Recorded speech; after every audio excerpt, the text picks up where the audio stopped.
લસકાણામાં 5 વર્ષીય બાળકીને વડાપાઉંની લાલચ આપી 23 વર્ષીય યુવાન દુષ્કર્મના ઈરાદે અપહરણ કરી ગયો હતો.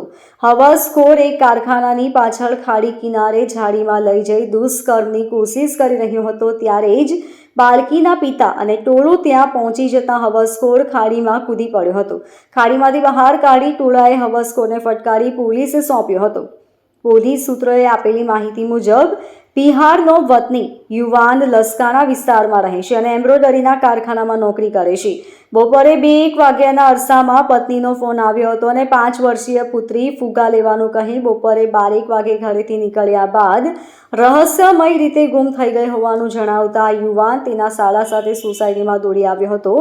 નજીકના એક પાનના ગલ્લાવાળાને પૂછતા બપોરે 1 વાગે એક યુવાન આ બાળકીને લઈ વડાપાઉં અપાવવા લઈ ગયો હોવાનું અને એ કારખાના તરફ ગયો હોવાનું જણાવતા બંને તે તરફ ગયા હતા. બાળકી ગુમ થયાની વાત પ્રસરતા મહોલ્લાના કેટલાક લોકો પણ તેમની સાથે જોડાયા હતા. મારુતિનગરમાં એક કારખાના પાસે પહોંચ્યા ત્યારે કારખાનાની બારીમાંથી એક કારીગરે ઇશારો કરી નજીકમાં આવેલી ઝાડીમાં જવા કહ્યું હતું. આ કારીગર બાળકીને લઈને નગ્ન અવસ્થામાં એક શખ્સ અડપલા કરી રહ્યો હોવાનું જોઈ ગયો હતો. તે જ વખતે બાળકીના પિતા ત્યાં આવી ચડ્યા હતા. ઝાડીમાં તેમની બાળકી સાથે એક શખ્સ નગ્ન થઈ દુષ્કર્મ કરવાની કોશિશ કરી રહ્યો હતો.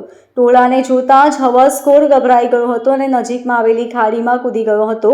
જો કે ખાડીમાં પાણી ઊંડું નહીં હોય ટોળાએ તેને ખેંચી બહાર કાઢ્યો હતો અને સરભરા કરી પોલીસને જાણ કરતા Sarthana police inspector VL Patel ત્યાં દોડી ગયા હતા અને હવસખોર મિથિલેશ રાજુ શાહની ધરપકડ કરી હતી. આ શખ્સ મારુતિનગરમાં જ રહેતો હતો અને બાળકીને ઘર બહાર એકલી જોતા નિયત બગાડતા તેનું અપહરણ કરી ગયાનું સ્વીકાર્યું હતું. સુરત શહેરના સરથાણા પોલીસ સ્ટેશનના લસકાણા વિસ્તારમાં મારુતિનગર કરીને વિભાગ આવેલો છે. એ વિસ્તારમાં મજૂરી કામ માટે ઘણા બધા લોકો રહે છે, જેમાં ફરિયાદી છે એ પણ ત્યાં એ વિસ્તારમાં રહે છે અને ત્યાં મજૂરી કામ કરે છે. 16 તારીખે બપોરના 12 વાગે એમની 5 વર્ષની દીકરી જે છે એ એની મમ્મી પાસેથી પૈસા લઈને બહાર ગઈ કે મારે ફુગ્ગા લેવા છે.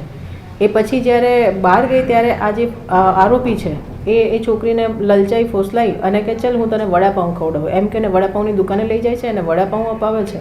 અને પછી ત્યાં આગળ જઈને જે મારુતિનગર વિસ્તાર જે છે એમાં જાહેર રોડની બાજુમાં જાડી ઝાંખરા હતા. એ જાડી ઝાંખરામાં એ દીકરીને લઈ જાય છે અને દીકરી સાથે બદકામ કરવાના ઈરાદે એના કપડાં પણ ઉતારે છે, પોતાના કપડાં ઉતારે છે. અને એ સમયે એક આપણા જે સાક્ષી છે એને જોઈ લે છે અને છોકરીના મમ્મી પપ્પાને એ બધા ત્યાં શોધતા પહોંચી જાય છે. તો એ દીકરીને આવી રીતે એ દીકરીને જોઈને બચાવી લે છે. આરોપી પકડી લીધો છે અને આરોપીને ગઈકાલે અટક કર્યો છે અને એના વિરુદ્ધમાં તમામ પૂરતા પુરાવા લઈ અને આ ગુનામાં ચાર્જશીટ કરવાની જલ્દીમાં જલ્દી ચાર્જશીટ થઈ જાય એ માટે મહેનત કરી રહી છે પોલીસ. મેડમ, આરોપી શું કામ કરતો હતો અને એના અગાઉ પોલીસ સ્ટેશનમાં કોઈ ફરિયાદ?